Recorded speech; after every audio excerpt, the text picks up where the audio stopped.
Celtics Stuff Live.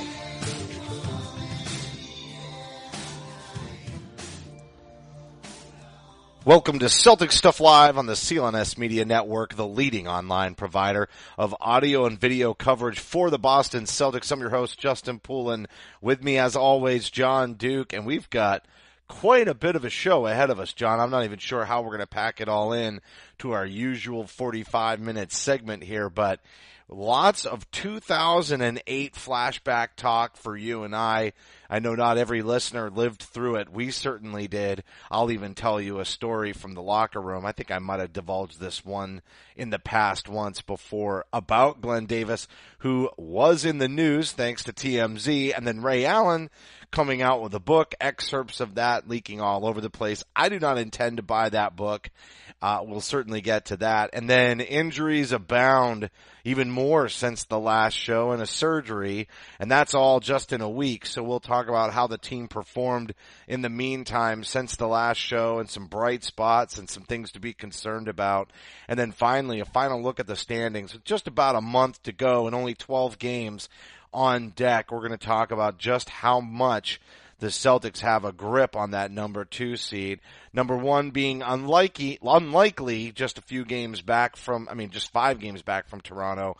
But all that more in this week's episode of Celtics Stuff Live. And John, I guess maybe we just kick it right off with Ray Allen, who I would not consider to be a friend of the show. And I would also say if we were to have any kind of organized reunion, he probably wouldn't be invited to ours either. No, I know. Look, we've been around the barn on this one with Ray Allen for a while. And, our good buddy and CLNS founder, Nick Gelsa, likes to play our foil here on this. I'm sure Nick's got some thoughts when he watches this, and where we're going to go with it. But look, okay, let's lay this down. Let's kind of go back, right? This summer, Pierce and Ray meet up in China. Pierce talks about burying the hatchet. I was, still uncomfortable with it. Ray, was seemingly open to that. Things were good. And then, we talked about it here on the show. We talked about the fact that, at the banner unveiling of Pierce's number retirement, KG is there. Rondo is there. Doc is there. We got Ty Lue there. We got James Posey there. And we got a lot of guys from the 2008 crew. One guy not there, Ray Allen. What's he doing? He's taking an Instagram picture with George Lopez on a golf course. That's weird. Okay. Then. No, the timing is weird. Because it was the timing of putting it up there that made it like a little jab. That's really what made that an issue. Who cares if he went golfing and didn't make it? It's almost like he was throwing it in somebody's face. I'm not even sure it was Pierce's. No, but it was done with purpose, right? And so the hatchet is supposedly buried. Then that happens. And then now we get this book. We get excerpts of the book. Sean Devaney of Sporting News did a great job kind of unveiling some of that and showing us what that was and really unearthing a few things. Some things I think we knew, some things that we'd guessed.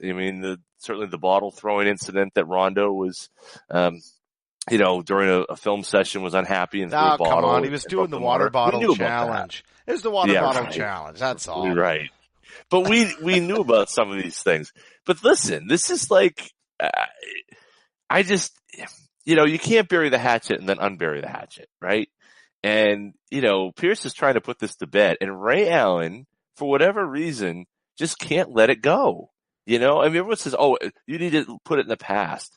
Ray Allen's the one who's dredging this up. Ray Allen's the one who, when IT got traded, is like, making comments about who gets traded and who's right. And look, as a free agent, you have the right to go with it wherever you want. It doesn't mean there's no circumstances.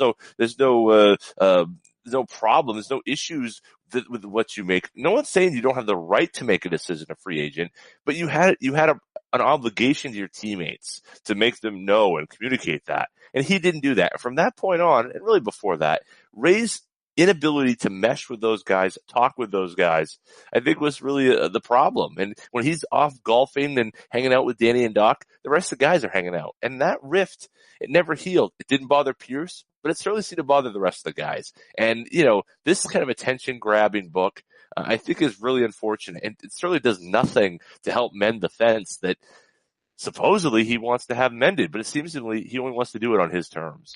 Well, it's also interesting because if you listen to the pregame with Grandy and Max before the Pelicans tout, they were talking about how they had, and even Scal, I guess, had brought it up also during the broadcast, but how they had gone and talked to all those players and asked about some of these incidences that Ray cites in the book to see if there was any truth to it. And of course, we know Scal was in that locker room for many of those years, and nobody's corroborating these stories. I mean, obviously the Rondo thing, but all these slights and the things that Ray seems to be using. And even then, I tweeted out too when this first came, was when Ray said, essentially, or in the book, he's talking about how the fact that why would I want to stay here? They were looking at benching me and, they didn't think they wanted to start me and all of that. I had no problems with him leaving. I think the part that he has missed from the very beginning is where he went. There were a lot of places he could have chased a championship. You just don't go to the enemy, dude. You just don't. And that's why Kevin Durant got all of that harsh criticism from me when he did the same thing. At least I'm consistent amongst the players in that choice. You just don't do that to a fan base and expect them to still love you. It won't happen. It's not going to happen. It's unrealistic to believe that it will. And then for him to just continue throwing shots back at the franchise and his former players, it just shows that, he had spite. He tries to play it off like he's taken the high road, but he hasn't taken the high road. He clearly had spite when he left the club, and that's why he chose Miami. He had spite. He had he had so much anger inside of him about the team and everything that went along with it. It was clearly something that came out of malice. And, I understand, look, there's a real hard truth that older players have to face. You're not the guy who's going to play 45 minutes. You're not the star you once were. And when Avery Bradley came in, he was, he kind of stepped in and he took some of those minutes. He was going to take some of those minutes, but that Ray was unable to kind of seed that ground. It was quite an odd scenario. And, like today, there was some comments that Rondo made to Gary Washburn of the Boston Globe saying, I not only, I'd be glad to talk to a man-to-man, but, I wasn't upset about him leaving. No, of course he wasn't upset about him leaving because they were at right at loggerheads over the whole thing. So, it's been a weird dynamic, and it boggles my mind how some can still support Ray and still look at Ray as a guy who, was in the right here, and they're mixing up the fact that yes, he had a right to do that, but that doesn't mean it's the right thing to do. There's a lot of things you can do in this life. It doesn't mean you can do them without consequence. He has consequence for what he did. He left this team, and yes, it was on the downside. Yes, that he was being phased out, but what he has to recognize where he is in his career. Pierce recognized that, and it was hard for him to stay on the bench. And it's like he never says, this is what I did wrong. Never once does he say in any of this dialogue, I did some things that probably I shouldn't have done. It is clear that all of these assaults were directed at him. They were one-sided, and the biggest thing that he can do is say, well, I had to make a business decision because of, what they were going to do with my career, which, again, no problem there. Understood, but at the same time, to your point about consequences, That's the thing. And where is the humility here? Like, maybe I had something to do with what was going on with my relationship with Rondo. Maybe there were some areas where I could improve. We don't hear that from him. I certainly haven't seen it anyway. And if it's in the book, because I haven't read the book, if it's in the book, it's certainly not something he's eager to portray anywhere else. And that's I think where my frustration is the fact that he seems to think that this is a one-sided scenario, and it never is. Anytime there's conflict like that, it's not one-sided. We all know who Rondo is, but for some reason everybody else on the team was able to survive it. And I find it interesting, this as you said, what Grady and Max had said, and Pierce on the jump. And really everyone, apart from Ray, has had a very different version of events. And that's just weird, and it's off-putting, and it's like, look, even I, who wants to hold a grudge, look, we just passed St. Patrick's Day. All of us who have a little Irish in us, right? We all know how to hold a grudge. But I'm really willing to move past this. It's 10 years, Yeah. I'm willing to say, look, it's over. It's, and just kind of, okay, fine. Everyone make amends. But why would I? Why would I? Because when this is going on, it's like you just keep jabbing. Dude, put it away. Just sit down, shut up. It will go away. People really dislike Maxwell. They really. I was just going to say, he made that comparison in that pregame analysis of all this. He talked about that, and he even said sometimes if you're the guy on the outside, you're going to have to be the one that kind of takes the stiff upper lip and tries to move things along. And also that he and Grandy had been working sort of behind the scenes to patch some of this up. And it seemed like Paul Pierce was the one who was willing to take those first necessary steps, whereas Rondo and KG maybe still had a chip on their shoulder to some degree. And Paul was the one to be able to repair that. And clearly, Ray wanted no part of it at this point. Right. And let's give Paul Pierce credit. Paul Pierce tried. Paul Pierce tried to put this in the past. And that's why he's a captain. That's why he's a captain. Absolutely. And that's why I think let's go back to this. I hear a lot of, Ray Allen should have been MVP of the 2008 finals. Shenanigans. I'm calling shenanigans on that. Paul Pierce's effort in game one and Paul Pierce consistently through that series is why they won that series.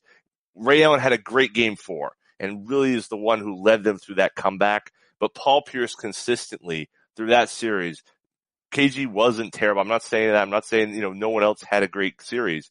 But Paul Pierce was the one throughout that run who really was the key. He wanted it, and they focused the whole game plan around him, and he executed. And quite frankly, you could not have done that with Ray Allen. So there you go. I don't want to say he was better than a role player, because I don't want to diminish his contributions that way. Just from a pure basketball standpoint, he was definitely more than a role player, but he wasn't the prime featured player. And he knew that coming in. They kind of made it clear, and I think that's when they all asked the question, can these three players coexist? And they really could, but it required Ray to have some humility over time. And I do think that him having to be number 3 and not, part of that top 1-2 punch.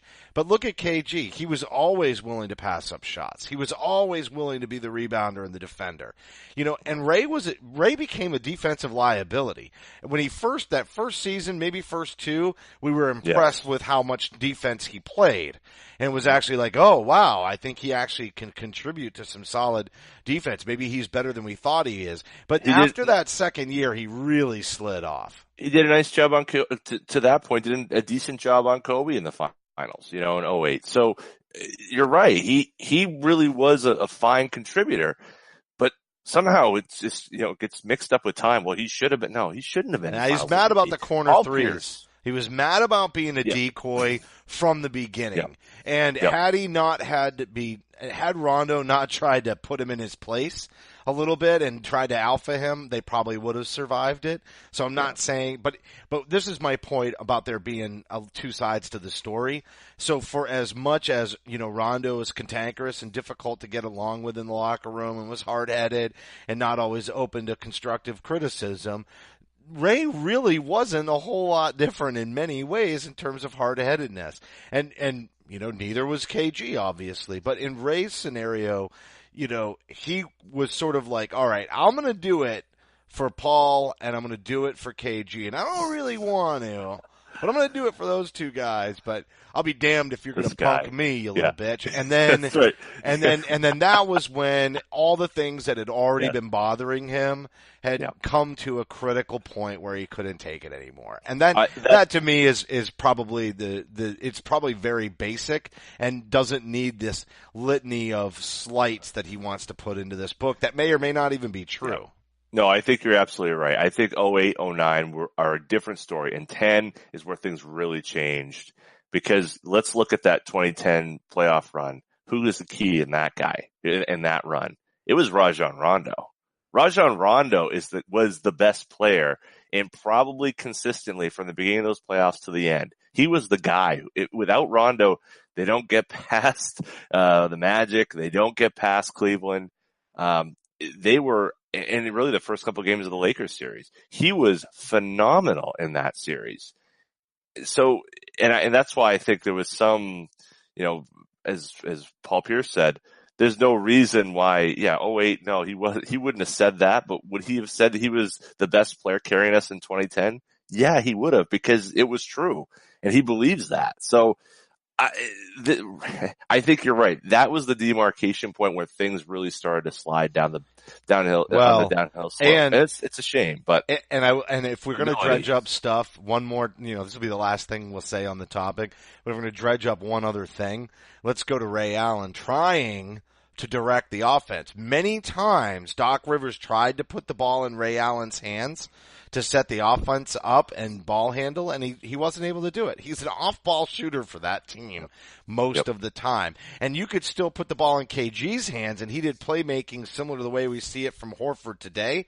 But Ray never really became somebody you could run the offense through. It was somebody that really was a spot-up shooter. He didn't like being relegated to spot-up shooter, but he also needed to adapt a little bit better than he did, and he obviously has the brains and the ability to have done that. And for some reason, it just never came together for him. I'm not totally sure what happened there. So let's end on this, and then we'll get to Glen Davis in a second. But if you are, I want to know which of that 08 starting lineup you are on this issue with Ray. Are you KG? Are you Paul Pierce? Are you Rondo? Or are you Sweden, which is Kendrick Perkins? Sweden? What do you mean? Why is he Sweden? Because he really doesn't take a hard stance on it, When they did that thing on TNT, with KG Area 21, he's like, well, man, sometimes that's what happens with players, there's egos, he was Sweden. For all the other personalities on there and on that team, he was Sweden. Okay. Yeah. So who am I know Paul tried to be Sweden, but let's be real. Paul's still a little more in that Rondo and KG camp, or he would have fixed this a long time ago. So, of those guys, obviously Rondo's at the far end of the spectrum, and Perk is Sweden and Pierce is at the other end. So, you've got a little bit of a range to choose from in those personalities. Which one represents your attitude towards Ray Allen? I can't pick Big Baby then in this group, right? I know that's the next segment, but no, we'll get there. We'll get there. Big Baby is if this situation makes you want to sit on the bench and cry. Yeah, I'm not Big Baby on this one. I'd say I'm KG. I respect what Paul's doing. I respect where he's coming from, but show me. Come to me, man to man. You need to show humility. You need to say, look, I made some mistakes here. Let's move on. Not, well, mistakes were made, but let's move on. No. You need to accept some fault here. Accept some responsibility for what happened. And he does in part in the book. He does say, I should have reached out. But it only took 6 years to get there. I Yeah, mean, that's in the and book, then not during the playing days. Again, right, right. Sorry. I get you. So what? You're Rondo? Is that what? So Rondo, dude. Jesus. And I mean, KG is the personality I most identify with, on a day in and day out basis. Just right. my general personality. He's the guy I love. Right. But on this issue, I'm Rondo to the max, and I have been, and I've hunkered down in the Rondo camp with this one for a long time. Doesn't mean I think Rondo's right or that he acted in the best way on those teams, and he definitely could have. But that's Rondo, right? And Ray should have been a little bit more the bigger guy. All right, everybody. You can follow Celtic Stuff Live on Twitter at CSL_tweet live. You can follow me at CSL_Justin. John is at CSL_Duke. And the entire CLNS Media Network is at CLNS Media. The Facebook page, Facebook.com/CLNS fans. Don't forget to download the CLNS Media app for iOS and Android. Simply search CLNS Media in your app marketplace. And there's also a YouTube channel where you can find the best moments of this show. Certainly they'll be, I think we'll be talking on that YouTube channel. You'll be seeing highlights from Are You Rondo, Paul, or KG in the Ray Allen issue. I'm sure that's what will be featured this week, but there's also high definition, full length locker room interviews and the Garden Report. And I'm happy and pleased to tell everybody that we have a new sponsor. So listen up, fellas. 66% of men begin losing their hair by age 35 and then choose not to do a single thing about it until it's too late. However, it's a whole lot easier to keep the hair you have than to replace the hair you've lost.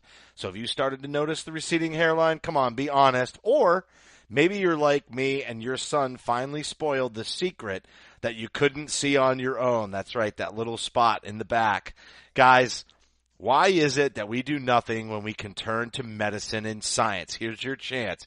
Our listeners get a free trial, 1 month of Hims for just $5. That's today, right now, while supplies last. See the website for full details. This would cost you hundreds of dollars if you went to the doctor or pharmacy. So, to get your free trial, just go to forhims.com/CSL2017.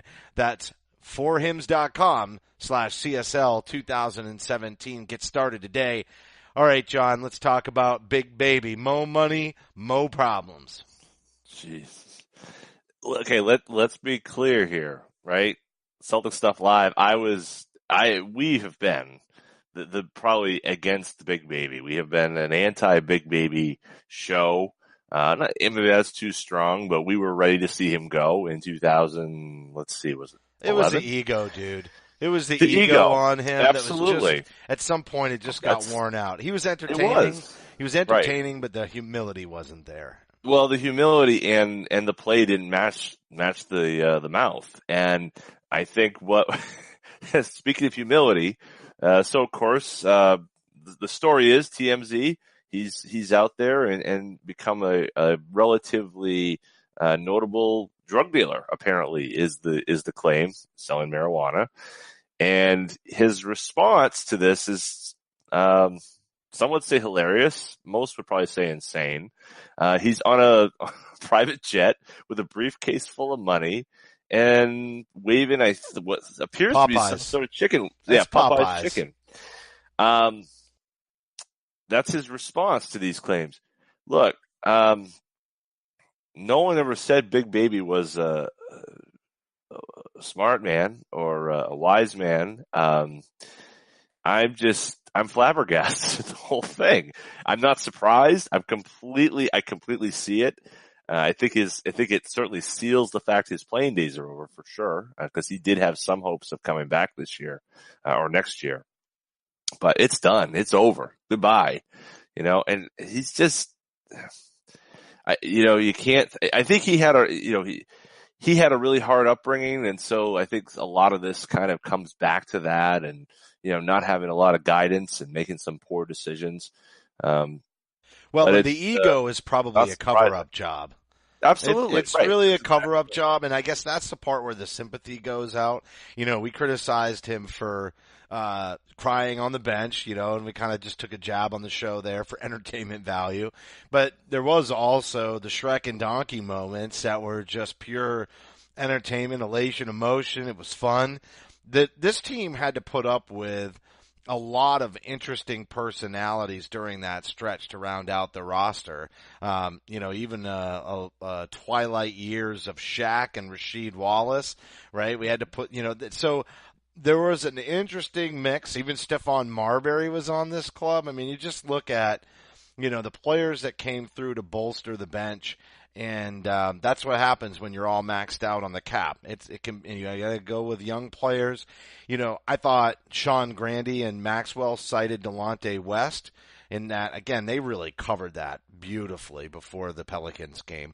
But they talk about that and say, we were all very saddened what was going on with Delonte. I think the difference is, and the reason it's so easy to take pot shots, or why the media does take pot shots at Glen Davis, is because he's not really diagnosed, right? Delonte West is full-on diagnosed bipolar to the point where there are manic breaks with that kid. Well, he's not a kid anymore, but that man really loses his grip on reality, and it's scary and it's sad, and you just wish that he, gets all the support that he needs, and hopefully recovers as quickly as possible when there is a break. But I think with Glen Davis, nobody really has, any kind of like definitive diagnosis with him. And so they kind of see it as like a character flaw or a personality issue. Whereas Delonte has, what people might say. And again, we don't really know with Glen Davis, but people might say, real issues, real struggles, real adversity. And, here's Glen Davis. He's made a pile of money. He's got a championship ring, and, he's out there, selling a quarter pound of marijuana out of a hotel room in Aberdeen, Maryland. And this was actually several weeks ago. This was not something where he got busted this week. It took a while for this to leak out. And he certainly doesn't seem to show any sort of contrition at all. And it's interesting. You mentioned the issue of the mental health aspect of this. And we don't know. We don't know if there's an issue there.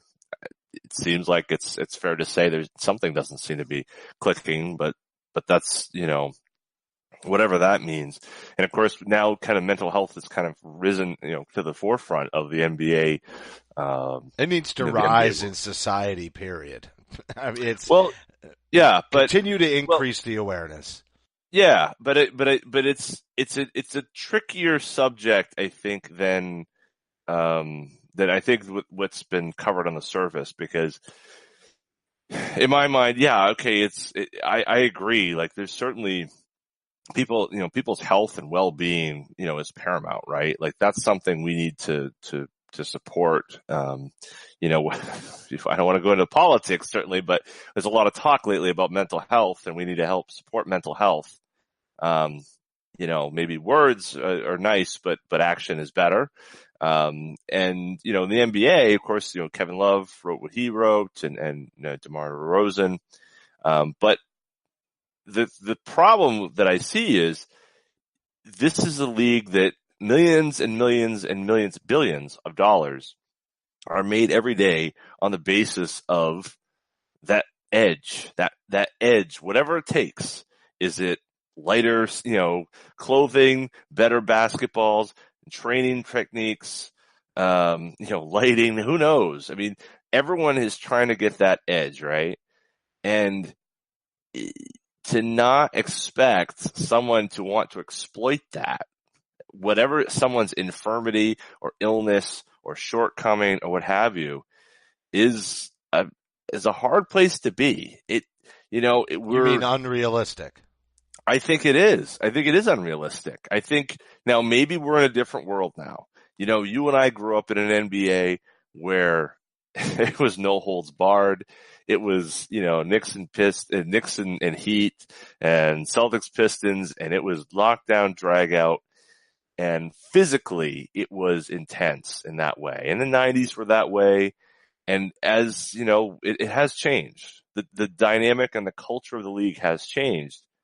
But I wonder how the league can make a switch where we say, this is a safe space for mental health concerns and issues, and not expect teams to do whatever they want to do to try to take advantage. And I'm not saying, messing with something, it's more on the court, verbal, what have you, but that's a very real thing. And so anytime you show your soft underbelly to the world, you're also showing it to your opponents. And I just wonder how the league deals with that. It's easy to say, hey, let's be out there, let's support them. I think that's great. But how do you really change the league? I mean, can you outlaw that? Are you going to start to legislate and administer, issues with trash talking and who says what to whom? And it just seems like they need to figure out where the black and the white is and where the gray area exists, because it seems like it sounds great and I'm supportive of the concept of it, but practically how they figure out how to make that. I don't know, the officials can barely call the game and call technicals correctly just based on physical contact, to the point where it's no fun watching the last 5 minutes, because every 3 or 4 times during that, they've got to take a 5-minute break to look at the screen. That is a difficult challenge. There's no doubt. I just think from the fan base, I can see why, just generally speaking, when Delonte West runs into trouble, that people are a little more forgiving versus Glen, because Big Baby, it's just not there's a substance abuse issue there, and I think we all have to, people tend to lump mental health and substance abuse into the same thing. Mm-hmm. But, the substance abuse is marijuana. And again, that's, I don't feel like that's as addictive. And so this is a lifestyle choice. And again, I think it just falls back on, what people would term as a personality or a character flaw with Glen Davis. And I think that's why people poke fun at him. And we don't need to dig in too deep on that one, but but again, just to reemphasize that, it's easy to have a soft heart and lots of support for Delonte. I think it's really hard for people to find that sense of compassion for Glen Davis, especially when he's flying on a plane, which means he's still got plenty of cash, and he's eating Popeyes, and he's, really flamboyantly, throwing the money around. And I kind of get his point. It's just not well made. There is a legitimate point hidden in there. He's just the wrong spokesman. That's really what it boils down to. So I don't think we need to drag that one out. There's your 2018 flashback. 2008 look back at a decade prior flashback on some players and some drama. It's just crazy, right? That team still lingers around. And it's also crazy to think that team is that far gone, John. Honestly, 10 years ago, we'd been doing this show for 3 or so years and watched that team climb out of the cellar under a new GM who is now widely considered the best GM in the league in Danny Ainge.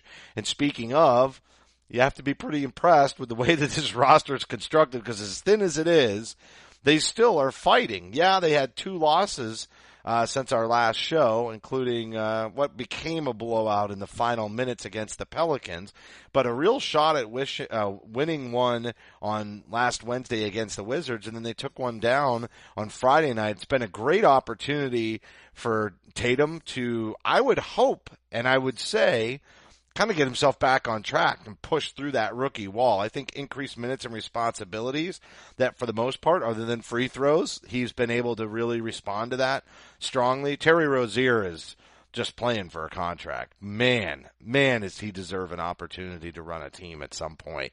For all the people who made fun of Danny for picking him, that's looking like a really strong pick now, 100%. And then Morris, that funk he was in a month ago, we were kind of down on him. Now, again, it's still a lot of ISO, but he's been playing very strong. And then finally, a player I really enjoyed, Greg Monroe, better than expected. Not starter caliber. Defense is still, a lot to work on, but offensively, the passing, the rebounding, just feel like he's given this club quite a lot. So, before we get into the injuries and talking about Smart, now that the surgery has happened as of Friday and Tice is out for the rest of the year, what do you think about, people stepping up over the last couple of weeks?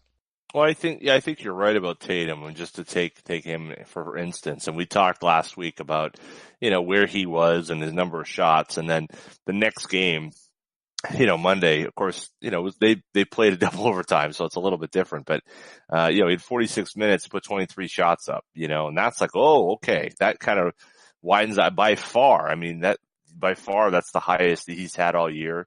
The next highest was 19 shots that he had against Atlanta. And so, that's like, whoa, okay, now things are happening here. He's doing things, whether it's against Atlanta, whether against Pelicans, Orlando, really against Washington. I'd say the Washington and the Pelicans games probably his two best games, in this recent stretch. Just really looking comfortable, playmaking from here and there, but hitting his shots, adding things to the game. Scal said something during the game where he said, it's not common to see guys add things offensively to their game this late in the year. Usually you get through the rookie wall and you're just trying to hold on. Seems like Tatum's adding things. He's showing new little quirks, little things that he's adding, as he gets into this. Now a 20-year-old, Jason Tatum. That's exciting. That's like, whoa, okay, this is something different. We aren't on the normal, curve of development here. We're kind of off of it at this point. So, is it, I think he got a lot of flack. I was having a lot of conversations with some folks on Twitter saying, he choked and the reason why they lost was like, the Washington was like, look, they shouldn't even been in that game. They were playing, half of that team was the Maine Red Claws playing in the Portland Expo, for God's sakes. Okay. So that they were even in the game is ridiculous. Okay. But what he did in that game, was just outstanding. And Marcus Morris, yes, but Tatum as a rookie stepping up, it's not going to happen every night. He's 20. He's a rookie. But the path that he's on, man, I don't think it's something where you're going to count on him in the playoffs. I don't think, maybe he gets back to where his three is a little bit more reliable there from, and of late, I think his shooting has improved greatly. He's not at that 50% mark. He's taking a few more of those close mid-range shots too, which I think helps him get into a groove. And I think he was really relegating himself to only shooting from outside. And now he's making plays to the rim, a couple of and ones again, all of those things that have a little bit less predictable package coming from him. So he's got to figure out how he works that in with less touches again when Brown comes back. Obviously Brown was playing strong. Kyrie, I think, is right around the corner.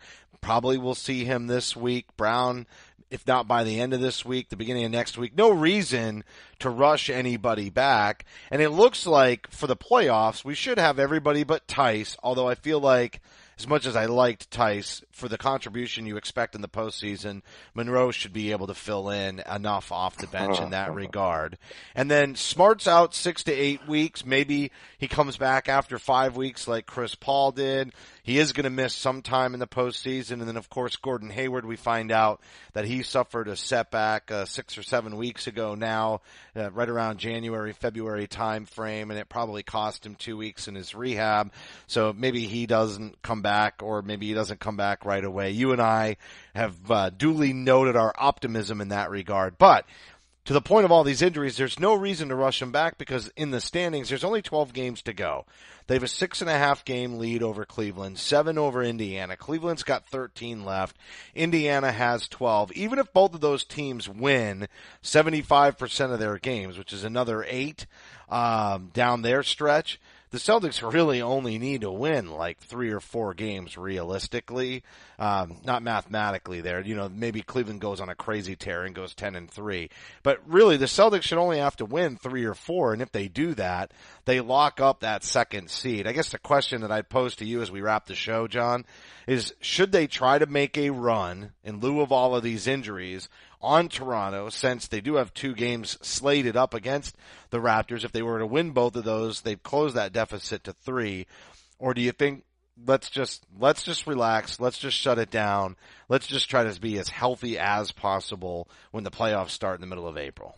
I think if you had some semblance of the team that you expect in health, anywhere near regular health, then you would.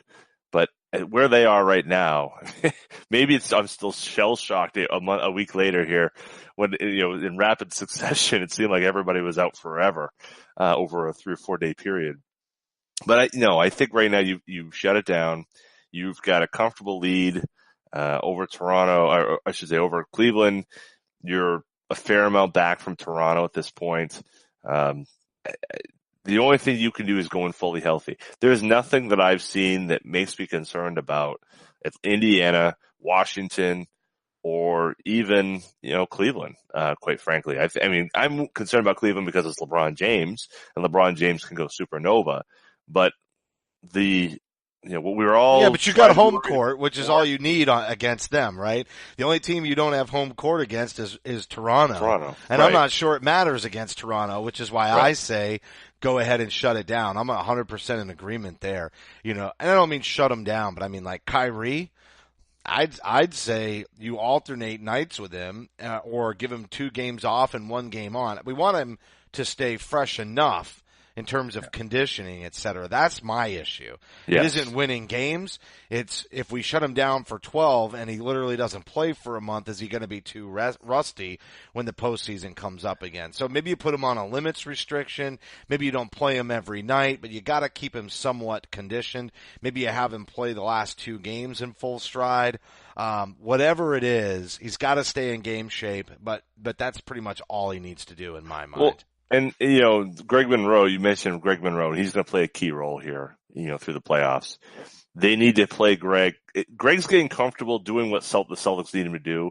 Brad's getting a chance to see what Greg Monroe can do. Coach him up on defense and the rotations, because I think that's almost been foreign to him. Yeah, absolutely. But I also think that he needs to play with the guys he's going to play with, and he can't do that with, Jaylen Brown with a concussion, and Horford out with illness, and Kyrie. Like, he needs to play with those guys right now, especially with Tice out. So this is an opportunity where they need to build that chemistry now. So yes, I think you're right. You can't just shut Kyrie down. I hadn't thought about that. The second unit is the starting lineup for all intents and purposes right now, with the exception of like Horford. So but he kind of glues it all together so that it still works while they get that familiarity. That's a fantastic point. It's like they're all in there together, and as a result, and more minutes than they would have.